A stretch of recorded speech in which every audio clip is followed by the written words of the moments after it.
gagawa tayo ng mango float with Oreo. Ayan, dinudurog na ni Princess ang ating Oreo na ipapatong natin. Toppings natin sa ibaba. Mahirap pala durugin ng Oreos, guys. So, ayan, paikot-ikot pa ano-ano tayo. Pagdurugin muna natin yung Oreo na asin durog para yan ang ating itatapping sa ating mango float with Oreo, guys. Parol-roll lang tayo. Ayan, mikos-mikos hanggang sa madurog ang ating Oreo dyan. Mikos-mikos yan. Nagmimikos-mikos lang ang aking anak dyan para madurog ang ating Oreo na itatappings. You! Baseball. Nadapa. Aking tatanong Dapa ang raskar yan. Por eso, porque hay arena en el suelo. So, ayan guys, naglagay na tayo ng base or base na galletas dyan sa ating puppet. 3 patong muna ang nilagay ko, guys, dyan. Ayan. Bale, 3 layers. Kasi hindi ko alam, basta hindi ako sa YouTube o hindi ko alam. Basta kung ano lang ang naisipan kong gawin. May on version lang ito sa ating mango float. So, ayan ang ating dalawa tatong topping siya. Tapos, bubuhusan ko na lang. 3 topping siya. Bubuhusan ko na lang yan, guys. Para mag-ano siya. Hindi ko, kasi yung galletas na yan, pag isawsaw mo siya sa gatas, madudurog, mahirapan ako. Diyan ko na lang lalagyan ng gatas. Diba, guys? Conversion ko lang ito. Gumawa. My first time. Baka sa mga susunod naman, iba naman ang ating pamamaraan ng paggawa. Kasi meron pa tayong mango o iba na naman na-surprise na naman ang ating ilalagay o something kakaiba na naman ang ating ilalagay dyan na galletas. So ngayon guys, tapos pagkatapos niya, bubuhosan na natin ng gatas. Ayan, lilitaw.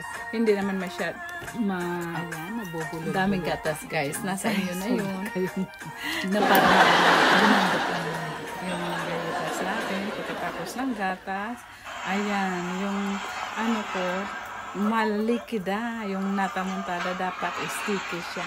Pero may binili pa din akong guys, pang spray o na nata liquid,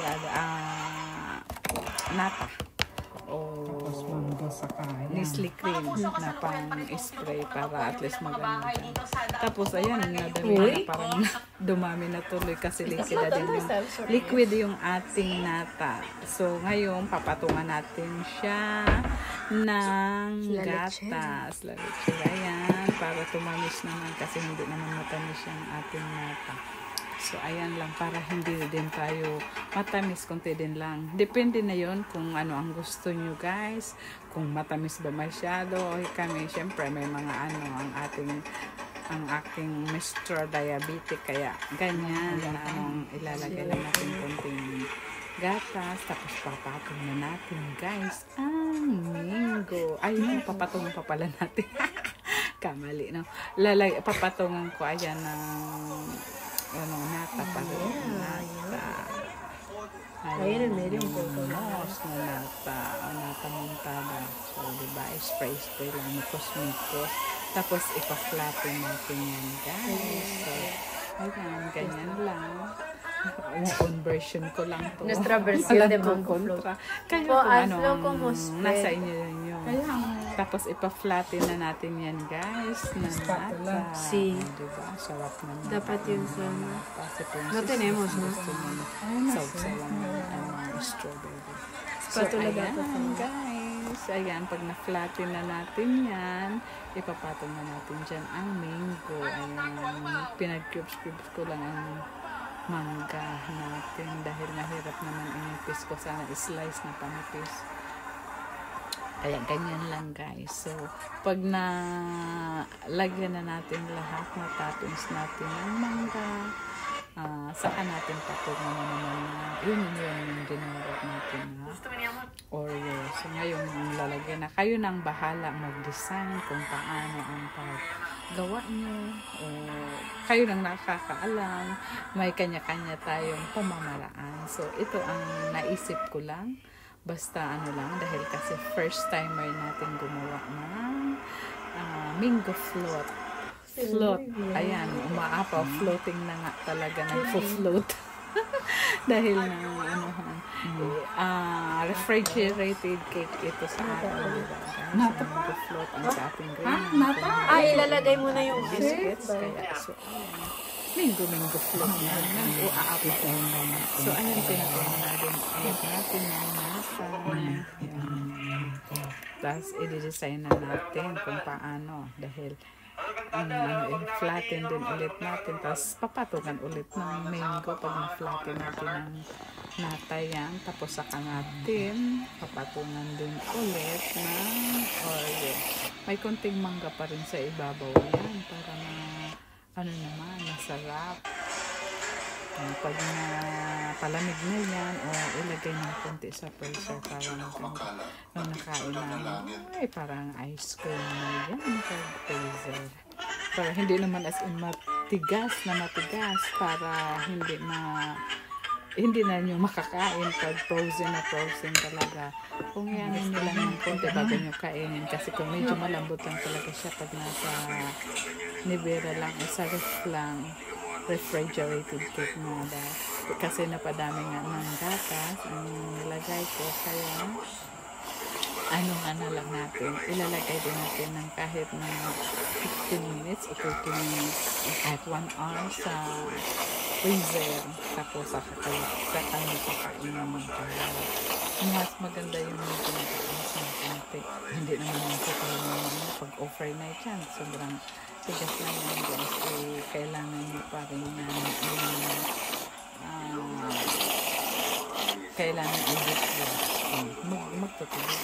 Kaya nasa inyo kung diskarte sa pamahalan para pang dessert na tayo. So ayan guys, gusto kasi ng anak ko daw design parang floresita. Ayan, tapos hulugan pa ulit natin ng mangga para masarap-sarap yan, nakakainin natin. Mikos lang tayo dyan para first time ko guys na ito ginawa. Not bad naman siguro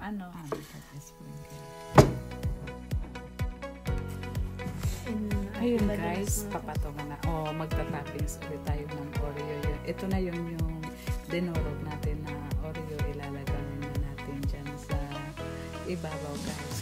Kung mikos lang, ayan, para medyo may design another flavor din guys. Kayo ang bahala kung ano pang inyong i-design dyan. Pwede din sprinkles. Okay, paano na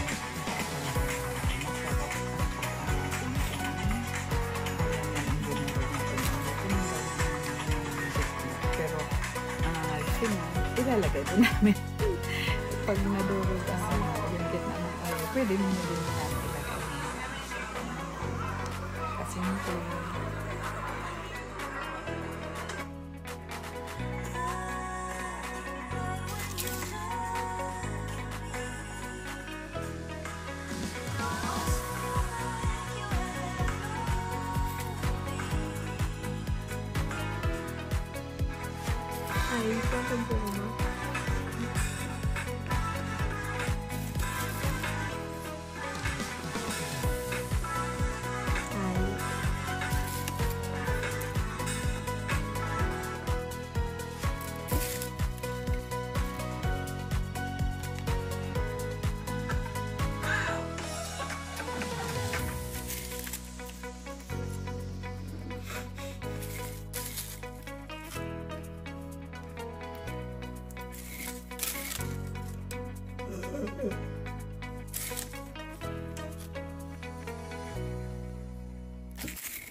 Ito yung sa atin.